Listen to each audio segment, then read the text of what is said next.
Bonjour et bienvenue en cette nouvelle année que je vous souhaite remplie de grâce et de bénédictions. J'en ai fait l'expérience à plusieurs reprises et la bénédiction fait vraiment partie de ma vie maintenant. Avec toute sa puissance, je vous souhaite de l'expérimenter, ce cadeau précieux de Dieu. Nous allons maintenant partager la parole de Dieu. L'Évangile de Jésus-Christ selon saint Luc, chapitre 4, versets 14 à 22. Le ciel et la terre éclataient de joie, le divin enfant est né. Alléluia, Alléluia. Gloire à toi dans les cieux, Alléluia.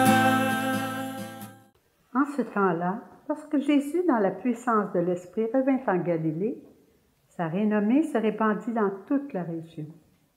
Il enseignait dans les synagogues et tout le monde faisait son éloge. Il vint à Nazareth, où il avait été élevé.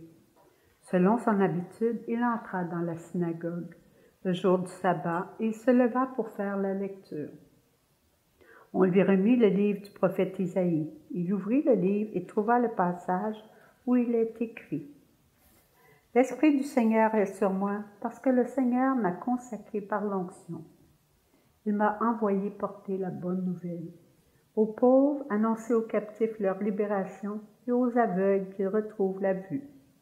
Remettre en liberté les opprimés, annoncer une année favorable accordée par le Seigneur. » Jésus referma le livre, le rendit au servant et s'assit. Tous dans la synagogue avaient les yeux fixés sur lui. Alors il se mit à leur dire « Aujourd'hui s'accomplit ce passage de l'Écriture que vous venez d'entendre. » Tous lui rendaient témoignage et s'étonnaient des paroles de grâce qui sortaient de sa bouche. Parole du Seigneur, nous rendons grâce à Dieu.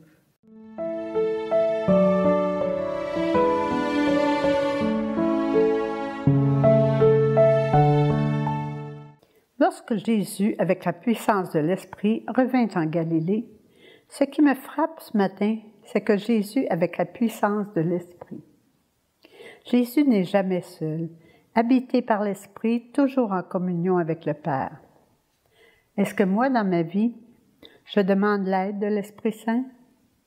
Jésus, ses journées sont bien remplies, débutant toujours par la prière, se retirant à l'écart pour prier son Père dans son quotidien.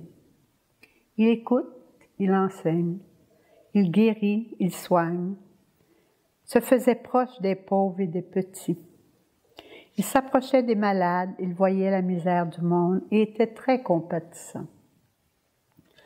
Il n'avait pas besoin des éloges. Son but était de faire connaître son Père et de sauver l'humanité.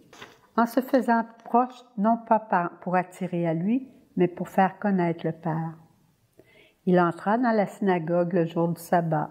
Il se leva pour faire de la lecture. On lui présenta le livre du prophète Isaïe. Le passage où il est écrit « L'Esprit du Seigneur est sur moi parce que le Seigneur m'a consacré par l'onction. Il m'a envoyé porter la bonne nouvelle aux pauvres, annoncer aux prisonniers qu'ils sont libres et aux aveugles qu'ils verront la lumière, apporter aux opprimés la libération, annoncer une année de bienfaits accordée par le Seigneur. » Cette parole que vous venez d'entendre, c'est aujourd'hui qu'elle s'accomplit. Elle résonne comment, cette parole de Dieu, dans ma vie? Il m'a consacré par l'onction de par mon baptême, ma confirmation. Viens renouveler cette onction avec tous les sacrements que je reçois. Je veux que par le témoignage de ma vie, j'apporte la bonne nouvelle aux pauvres. On l'a fait pour moi un jour. Aux prisonniers qui sont libres. Je suis souvent prisonnière de mes façons de penser, de mes comportements démesurés, de mes jugements, etc. Alors que Dieu me veut libre. Je suis beaucoup plus libre, mais je reste humaine, mais beaucoup plus vigilante en utilisant le sacrement du pardon et l'Eucharistie. Annoncer aux aveugles qu'ils verront la lumière. J'ai été aveugle dans certaines situations dans ma vie. Annoncer une année de bienfaits accordée par le Seigneur. En cette année jubilaire 2025, quelle grâce que nous avons besoin de vivre. Et cette parole de Dieu, c'est aujourd'hui qu'elle s'accomplit. Y croyons-nous?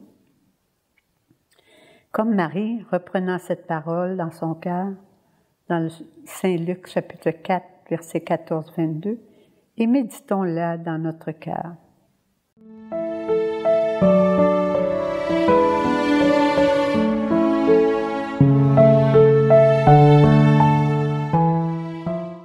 Ensemble, rendons grâce à Dieu pour tous ses bienfaits, en disant, « Notre Père qui es aux cieux, que votre nom soit sanctifié, que votre règne vienne, que votre volonté soit faite sur la terre comme au ciel. Donne-nous aujourd'hui notre pain de ce jour. Pardonne-nous nos offenses comme nous pardonnons aussi à ceux qui nous ont offensés, et ne nous laisse pas entrer en tentation, mais délivre-nous du mal. Amen. » Accueillons avec joie sa sainte bénédiction. Que le Père nous bénisse, que le Fils vive en nous, que l'Esprit nous conduise dans l'amour et dans la paix. Je vous souhaite un bon début d'année sous la mouvance de l'Esprit Saint. À la prochaine. Merci.